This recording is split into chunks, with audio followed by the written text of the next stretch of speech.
Hello and welcome to this week's episode of the TRG Agency podcast. Super excited to introduce Lisa Martin, heads up influencer marketing at AMP Agency.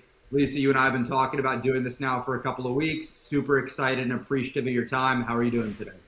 Oh, I'm good. Thank you, Josh. So excited to be here. Thank you for having me. Excited to talk influencer marketing. Yeah, this is great. This is part of the reason I started this podcast was because you meet people on email for so long and you never actually get to talk to them because we live in this world now of, hey, hope all is well and checking in and Right. circling back. So when we got on the phone last week, it's like, oh my God, you're an actual person and not just someone that we're negotiating with on usage rights endlessly for in perpetuity. Another creator marketing Totally term. agree. It's so nice to put face with the name and actually connect and be able to talk live. So it's great. 100%. So before we get in, we have a super fun topic today that I know you and I have been talking about. We're super excited to share with the audience. Before we dive in there, would love to just hear a little bit about your role and sort of what AMP Agency is and all of the incredible work you and your team are doing. Yeah, that sounds good. I head up influencer marketing, like you said, at AMP Agency. We are a fully remote, fully integrated agency with offices in Boston, Chicago, and we really do pretty much everything. I mean, and we focus on upper funnel and lower funnel campaigns. We have a full shopper team, a shopper marketing team, but also do a lot of awareness campaigns as well, full social and digital capabilities, and including paid media. So yeah, it's been really great. I have two kids, so they're teenagers now, but it's still nice to be able to work from home and just have that flexibility. So really love it. And I head up influencer and PR also, where that's sort of how I started my career, starting out in PR over, 25 years ago now. But that really evolved as the social space became a thing, where I was able to grow the social practice at my previous agency. And yeah, then that just, then grew into influencer marketing, was able to build out the practice for that as well. And, I do feel like it all sort of does fall into a PR category in a way, except then it does also overlap with paid media as well. So it's just a good hybrid of it all, I suppose. Yeah, we've had a couple of guests on recently that have come from that PR background. And the number one thing that I feel stands out is the importance of relationships when you're on PR or you're on the creator economy side, sort of understanding your audience and the people that you're talking to and trying to do business with. Yeah, Which leads us exactly. into which leads us to our topic today. So to pull back the curtain a little bit, when you and I first started talking about doing this podcast, I just sent you an email. I'm like, hey, Lisa, what interests you right now? And you sort of came back to me with like a one-word answer. And you're like, finances. I want to talk about the money side of the creator economy, which is so refreshing because I do find it to be a little bit of a black box where brands never want to disclose how much they're paying. Agents never want to disclose how much they're getting unless they get a lot, in which case they want to tell the entire world. Brag But about it, it's an right? area where we're still trying to find that sort of standard. And so I'm curious, you being someone that heads up influencer marketing and working with creators and putting together all these paid partnerships, I thought it would be a fun topic to talk about finances. So before we sort of get into the questions, I'm curious, why was that something you were so interested in talking about? Yeah, I mean, it is something I am passionate about just because I really do feel like a brand and an influencer partnership should really be beneficial for both parties. We want it to be fair and reasonable on both sides. And that's really, I think, one of the biggest values that my team brings to our clients is that negotiation skill, because we do it with the data and the information to really support it and be able to talk to our agent partners or influencers directly, and really able to help them understand where we're coming from and just make a fair and reasonable deal, like I said. So that is why I'm passionate about it. I want to make my clients' dollars work as hard as they can for them, but also we really value the work that our influencer partners bring to the table, and we know that they're, should be compensated fairly. Something that I think would be really helpful for the audience, and we have people that work on the brand side, the agency side, the talent agency side, is for you, someone on the brand agency. When you bring an opportunity to someone like myself as an agent, all I see is the creator fee. And so my mind immediately goes to, okay, what's the scope of work? What are the usage rights? What's the exclusivity? And how can we sort of negotiate just within those parameters? But your team, when you're given a budget, I imagine that creator rates is a part of it, but is not the entire budget outline. So I'm curious, can you sort of walk us through when a brand comes to you and says, okay, Lisa, we want to run a campaign, we want paid behind it, we want organic behind it, so we want the content. What does that actually look like for your team? And how many different parts outside of just the sole creator rate goes into building out those budgets? Oh, I mean, that's a great question because it does vary, though, even based on what client is coming to us. But a lot of times, I'd say the majority of the time, it comes in as a paid media budget. Okay, we have, $2 million for the year or whatever. How much is going to go to creators? And then we say, I work with our media planners to sort of determine that, how much they need to reach, certain impression level or whatever it is, depending on what the goals of the campaign are. And then we look at, okay, so how do we break that down into what we're going to pay our creators versus what we need to pay the agency to do the work. And typically we do find it's like a 70-30 split once we allocate the money for the influencer program. 30% going to the agency, meaning AMP agency, for the time and effort to manage the program, and 70% for hard costs. But of course, that differs. It could be, if we're working with one partner, one big celebrity, it's going to be much less than 30% of that that fee. But that's just sometimes like a rule of thumb. And what I found just from talking to industry professionals or colleagues, that is typical, like a 30-70 split. But anyway, so then we do look at, okay, now how many people do we want in this campaign? Do we want huge level celebrity, or do we want a mix of micro and mid-tier influencers? And that's really then how we determine how we're going to allocate the budget. But we really don't say, okay, well, we only have, $2,500 per influencer. We never do it that way. We really like to customize it to say to the influencer specifically, like, based on what you deliver, we're going to offer you this much. Or we also sometimes first ask for their rates, and then we work to negotiate back and forth. So we do it both ways. But yeah, it's such an interesting point, because I do feel like, and we're going to get into it a little bit when we talk about specific campaigns, how negotiations can sometimes just feel like you as the brand are going to say a lower number, the talent's going to say a super high number, and then both sides are just sort of going to, dig their heels in and scream that their number is closer until we find a happy medium. Something that really interested me in doing some research for this podcast is you had just talked about a recent LinkedIn article with the difference between perceived ROI and actual ROI. So for you, again, on the brand side, I'm curious, can you share a little bit more about your opinion sort of on that gap in perception and how that can lead to a little bit of challenges when coming up with rates for these projects? Yeah, it's really tricky with influencer ROI because it's not something that is easy to measure. You might look at a click to purchase ad and you can directly see somebody went and bought the product right there. Or other lower funnel media tactics are much easier to measure. But for influencer marketing, I think the easiest thing to do is gravitate toward those vanity metrics: reach, engagements, positive sentiment, because that's the stuff that we can see right away.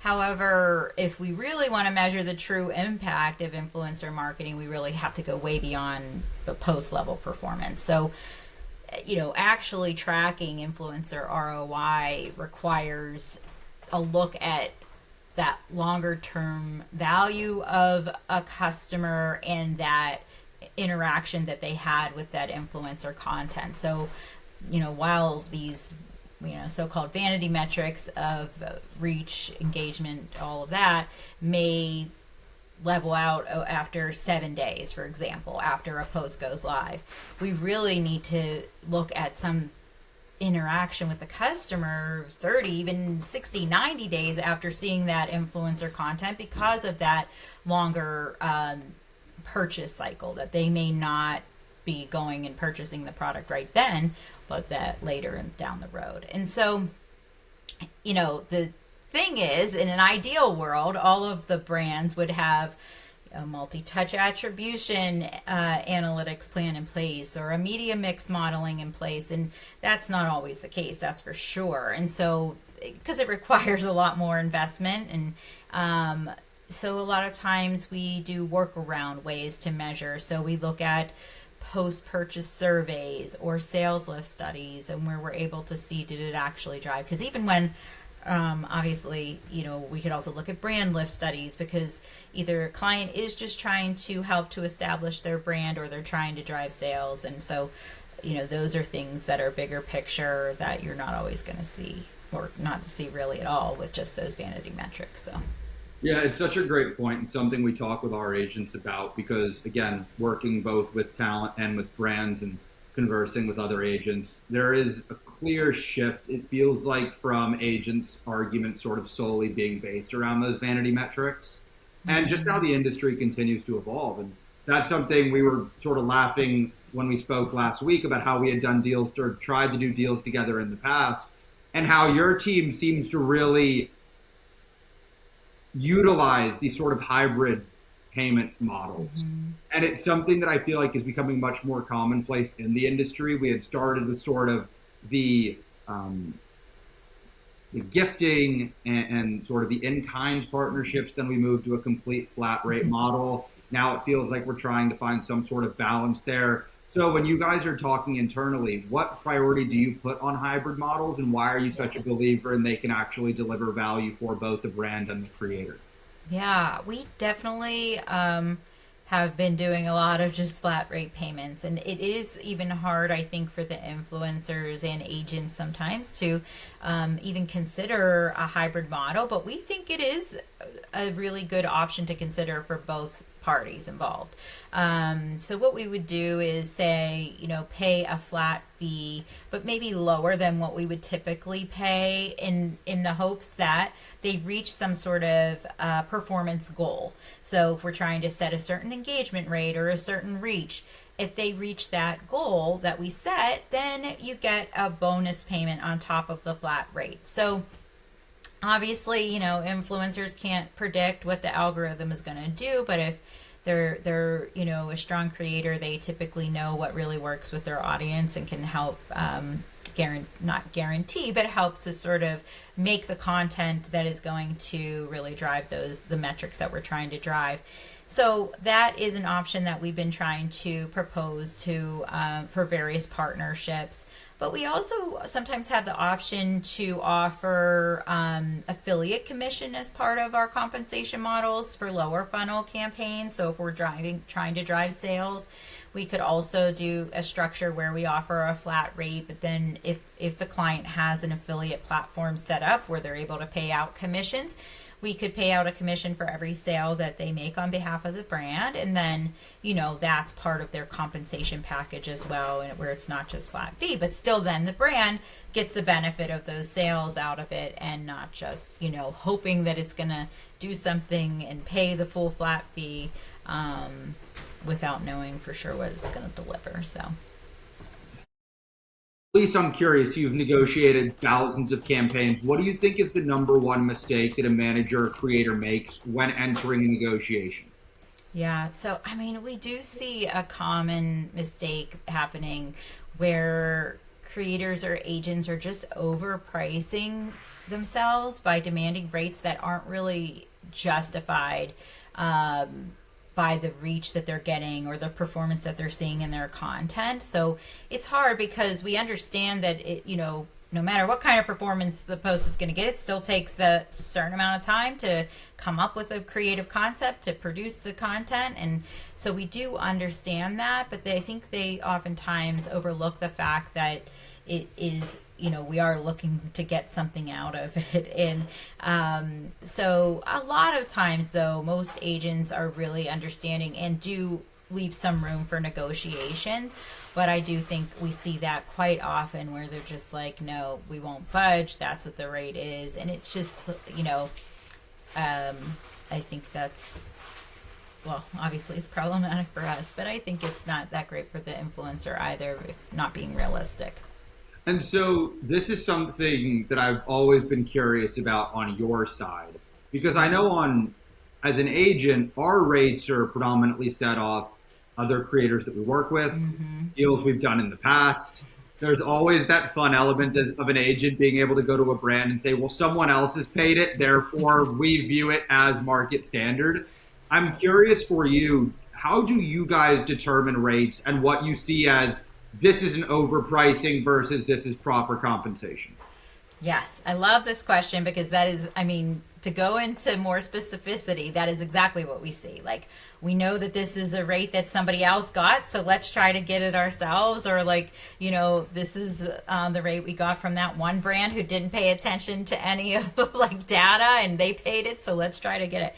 And that's really where I get sort of gets me going, because I'm like, I go, really go into these negotiations, and I've really sort of tried to train my team to do the same, where you're going in with the data to say, look, you may be charging this, but we see this, we've seen over the past week, month, whatever it is, you're getting that your talent is getting this many views per video, or on sponsor content their views are much lower, and we know that this is going to have to say ad, hashtag ad, or whatever it might be. And so it's like we really try to make it fair in that way by coming with the data, with the information, knowing the value that they can bring, but also knowing that, hey, just because that's what you got from a past campaign, that it doesn't mean we're going to pay for it. And I think what we've really tried to do is really leave in enough time during the sourcing process and that negotiating process where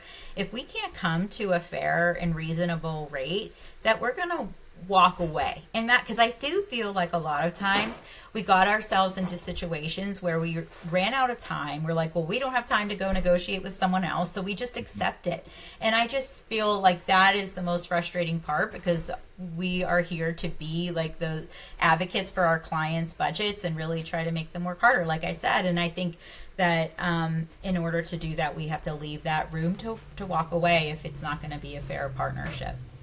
Yeah, again, putting my agent hat on, when you hear that sentiment of we've got to get it, and we've got to get them, and we've got to get it now, there's a business element of you of, oh, this is great. And I think, to your point, doing due diligence as an agency and being able to have that optionality, and it's something that we're always very transparent with brands and agencies about, of, hey, if this isn't a good fit, let's both sides be able to get out of here as quickly as possible. Because there's no point in having a 3-week-long negotiation only for everyone to get angry and not want to work together. Gives you less options, sort of waste the agents and the talent's time, waste everyone's time for that matter. So I couldn't agree more. The last question for you in this segment, and again, Lisa, can't thank you enough. This has been so incredible, is I'm curious to sort of spin it forward. And if you were to advise a creator, with everything we had sort of talked about, hey, the importance of understanding market dynamics, not setting unrealistic rates, exploring hybrid commissions, where are some areas right now that you think creators can sort of better set themselves up when entering these negotiations, and maybe areas where when going through a contract, they're sort of skipping over these sections, but if you were to put your creator hat on, you would say, hey, I think this is actually something that needs a little bit more attention than it's getting. Yeah, and that's a great question, because I do often have like creators even come to us where I help them out, like, and give them these types of tips as they're starting out. And, I really recommend some of the following, asking yourself, do my rates align with my current performance, and because it does change so frequently, you could have, be getting such a great amount of views one week, and then the next it drops, and there's sometimes no rhyme or reason, or sometimes it is, your content could have changed. But I think you have to really look at that constantly to see what's going on with your performance. And then when it comes to like usage rights and exclusivity, I think that's really important. That's sometimes creators are doing themselves almost more harm by thinking like, oh, I gotta really overcharge for this, when it can actually be beneficial to them as well. If we're whitelisting their content, that is giving them much more exposure, which can help drive to their follower growth and all of that.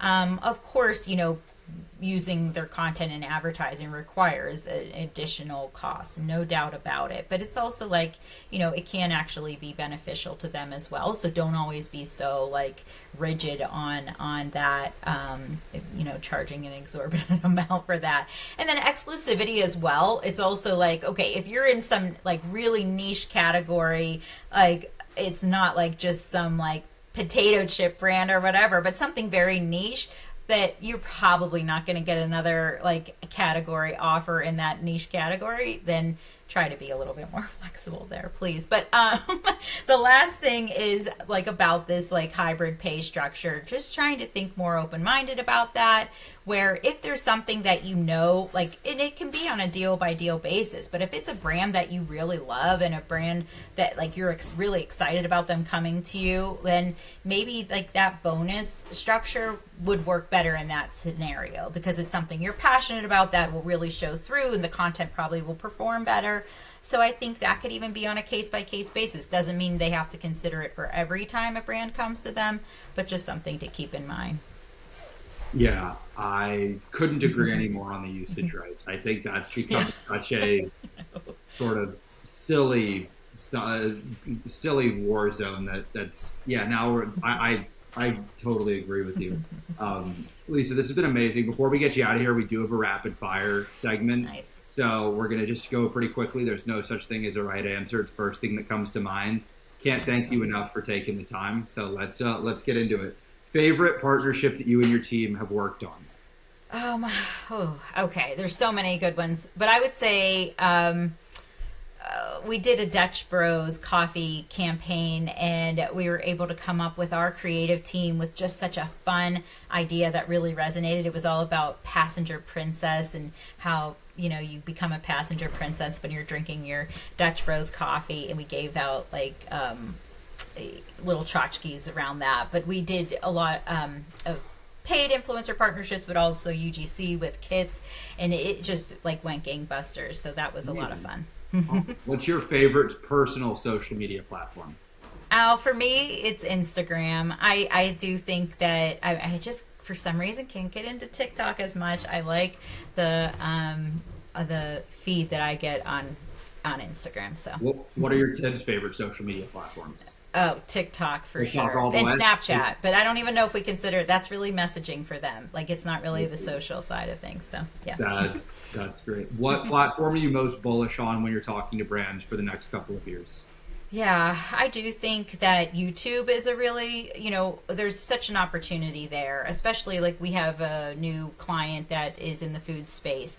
Just so many, people are going there to get recipes, to learn how to make certain, say a cheese board or whatever it might be. Like, I do think there's a lot more opportunity with influencers on YouTube.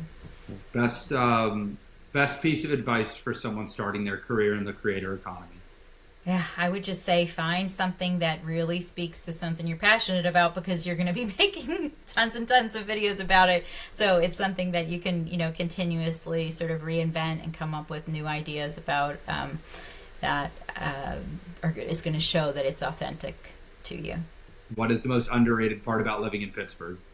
Honestly, I think, Pittsburgh is just beautiful. I've heard even people say like, oh, it looks like you could be like in San Francisco or something, because it's so like the hills and the rivers, and it's just a really beautiful place. I don't think people expect that. And the skyline's really pretty, and we have no traffic compared to a place like in LA. I mean, we can get anywhere probably in under 30 minutes, like anywhere across the region. So it would take me 30 minutes to get down one block in LA. Right. So that sounds like a pretty nice setup. Yeah. Lisa, thank you so much for taking the time. Before we get you out of here, if there's any platforms or pages, AMP agencies, your own individual, where people can follow along with all the incredible work you and your team do, please let us know where we can support Yeah. Sounds good. ampagency.com. it. Amazing. Thank you so much, and Yeah. we'll see you next time. Thank you, Josh.